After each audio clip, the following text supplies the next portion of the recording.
जो रोहित के साथ किया गया या रोहित के ऊपर जो आरोप लगाए गए, अभी भी वो जांच चल रही है। तो इस तरह से जो ये मनुवादी लोग हैं, ये हमेशा से ये काम करते रहे हैं। मैंने डेटा जब दिया कि 90% प्रोफेसर्स कहाँ से आते हैं या कितनी सीटें खाली हैं आईआईएम्स में, कौन से लोग हैं जो सबसे ज़्यादा ड्रॉप आउट्स लेते हैं आईआईटीज़ में, सुसाइड्स किनकी सबसे ज़्यादा होती है, तो कितनी सड़ी हुई सरकार है जो अपने बच्चों पर ध्यान नहीं दे पा रही है कि उनके बच्चे सुसाइड कर रहे हैं। उत्तर प्रदेश के अंदर रिजर्वेशन का एक केस पेंडिंग है जिसमें रिजर्वेशन का घोटाला किया गया। उन सारे मुद्दों पर सुप्रीम कोर्ट को की तरफ से कोई बयान नहीं आता, कोई जजमेंट नहीं आता या कोई सुनवाई नहीं होती और त्वरित कार्रवाई ऐसे मुद्दों पर की जाती है जहाँ पे सो कॉल्ड अपर कास्ट सड़कों पे उतरता है, मुट्ठी भर सड़कों पे उतरता है और ट्विटर के माध्यम से लगातार आंदोलन करने की कोशिश करता है। क्या नाम?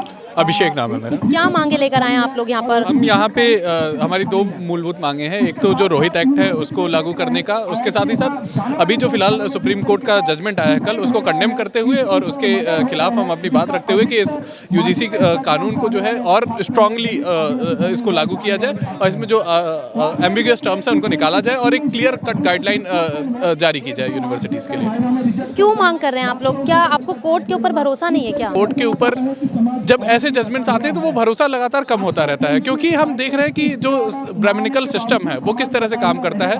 एक सिस्टमैटिक तरीके से एक नेक्सस फैला हुआ है पैट्रियार्की और ब्राह्मणिज्म का, जो इस तरह से काम करता है कि वो हर जगह पे या पैट्रियार्कल माइंडसेट के साथ जो हायरार्की है उसको मेंटेन किया गया है। तो उसमें चाहे यूनिवर्सिटीज़ हो, चाहे कोई भी सिस्टमैटिक स्ट्रक्चर हो, चाहे सरकार का कोई स्ट्रक्चर हो जिसमें यूनिवर्सिटी शामिल हो गई, आईआईएम्स आईआईटी शामिल हो गए, इवन सुप्रीम कोर्ट में कितने जजेस जो मार्जिनलाइज्ड कम्युनिटीज़ हैं उनसे आते हैं। तो इन पूरे डेटास को जब हम देखते हैं तो हमें ये साफ समझ में आता है कि ये स्ट्रक्चर सिर्फ और सिर्फ सो कॉल्ड जो अपर कास्ट है या जो सो कॉल्ड सवर्ण है उसके हाथों में है और वो डिसाइड करता है बाकी के लोगों के लिए। तो उसके खिलाफ हम SC ST वालों के पास कितना तो आरक्षण भी उनको दिया गया है और फिर सबसे ज़्यादा देखा जाए तो केस तो OBC वालों के ऊपर है ना, इसमें ब्राह्मण कहाँ से आ गए? ब्राह्मण के पास बहुत कम है। भी आरक्षण होने के बावजूद भी 90% प्रोफेसर जो हैं यूनिवर्सिटीज़ में अनरिजर्व कैटेगरी के है, जो सो कॉल्ड अपर कास्ट है, उनकी कैटेगरी से लोग आते हैं। तो आरक्षण का भी लाभ आप नहीं लेने दे रहे हैं, आप NFS कर देते हैं सीटें। चाहे बद्री नारायण ने NFS किया इलाहाबाद के अंदर, चाहे DU के अंदर, चाहे जहाँ पे उठा के देख लीजिए,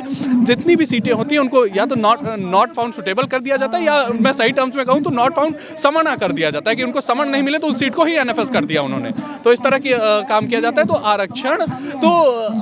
आरक्षण को और उसके दायरे को बढ़ाया जाए और उसके साथ ही साथ जो एक स्ट्रक्चर है, जो एक हायरार्की है, उसको किस तरह से डाइल्यूट किया जाए उसको मांग लेके हम 100% रिजर्वेशन दे दीजिए इनको, ज़्यादा सही रहेगा। मतलब रिजर्वेशन में भी इनको और चाहिए और ये भी क्या कह रहे हैं कि रिजर्वेशन में भी अच्छे से वो होता नहीं है। भाई आपने कोई फॉर्म भरा है? इनसे ये पूछिए कि ये बिल जो सुप्रीम कोर्ट पे, ऐसा क्या सुप्रीम कोर्ट ने रूलिंग दे दिया जो आज यहाँ पे आना पड़ा इनको? किस बात के लिए मुझे नहीं समझ में आ रहा। सुप्रीम कोर्ट यही है ना, यही जेएनयू वाले पहले बोलते थे ना कि क्या बोलते हैं, अफजल शर्मिंदा है, तेरे कातिल जिंदा है। अफजल के कातिल कौन थे? Supreme court.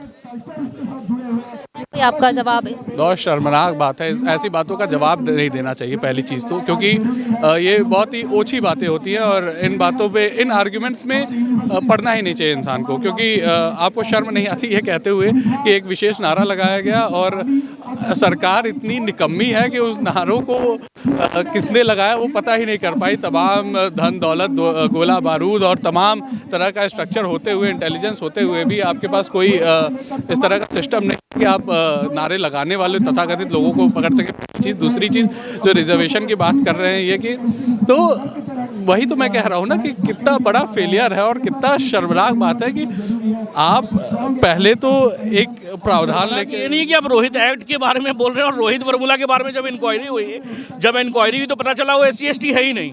इसके बारे में क्या बोलेंगे? ये शर्मनाक नहीं है? तो अगेन अगर मैं इंडिपेंडेंटली बोला जाए, मैं इनके साथ आर्ग्यू करने नहीं आया हूँ या कोई पैनल नहीं है कि मैं इनके साथ बात करूँ।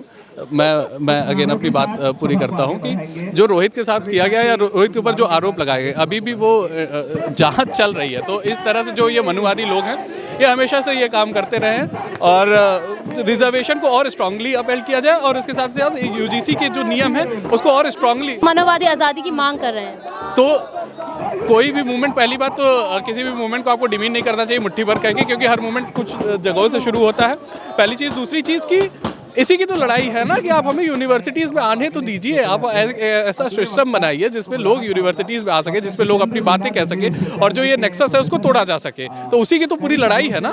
ये लड़ाई कहाँ तक चलेगी? ये लड़ाई जो मार्च तक तो क्योंकि स्टे लगा दिया है कोर्ट ने। तो हम एजिटेशंस करेंगे, हम हर जगह, क्योंकि सुप्रीम कोर्ट के पास कितने बिल्स लंबे तक कितने केसेस पेंडिंग है।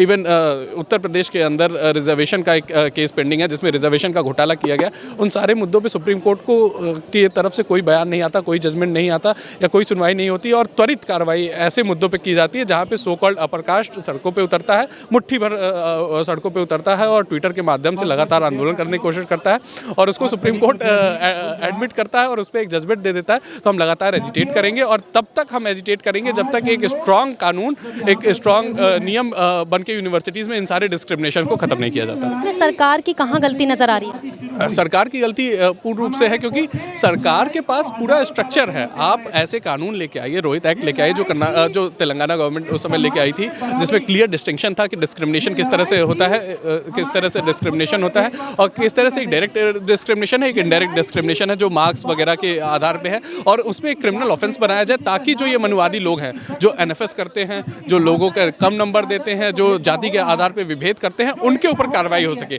ताकि एक सोशल जस्टिस अपहेल्ड हो सके और उसके साथ ही साथ एक ऐसी सोसाइटी क्रिएट की जा सके जिसमें सभी को सम्मान से रहने का हक हो। यहाँ पर तो कहा भी जाता है कि इक्वालिटी सबको दी गई है और इस देश में सबको बराबर बिटवीन इक्वालिटी एंड इक्विटी, तो उस चीज़ को हमें समझने की ज़रूरत होगी कि इक्वालिटी और इक्विटी एक बहुत अलग चीज़ें हैं। तो और दूसरी चीज़ की जो भी कानून है उन कानूनों को भी किस तरह से लागू, मैंने आपको एग्जांपल दिया कि किस तरह से आप एक साथी जो भी थे, ये उनको मैं साथी भी नहीं कहूँगा, तो जो भी ये थे उन्होंने किस तरह से अपनी बात रखी और उसमें वो कहते हैं, वो ये बताते हैं कि रिजर्वेशन है, रिजर्वेशन के बावजूद भी लोग, मैंने डेटा जब दिया कि 90% प्रोफेसर्स कहाँ से आते हैं या कितनी सीटें खाली हैं IIMs में, कौन से लोग हैं जो सबसे ज़्यादा ड्रॉप आउट्स लेते हैं IITs में, सुसाइड्स किनकी सबसे ज़्यादा होती है। तो कितनी सड़ी हुई सरकार है जो अपने बच्चों पे ध्यान नहीं दे पा रही है कि उनके बच्चे सुसाइड कर रहे हैं।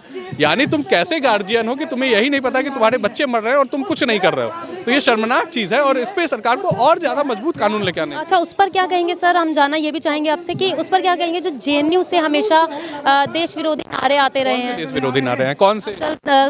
जिंदा है कहाँ, कौन सी पुलिस की रिपोर्ट आप पढ़ के आई हैं? कौन से नारे लगाए? नहीं लगाए JNU? कौन से नारे लगाए? आप मुझे रिपोर्ट बता दीजिए, कोई चार्जशीट बता दीजिए, कोई FIR बता दीजिए जो नारे लगे हो, जो पुलिस के पास हो या किसी कोर्ट के अंदर हो।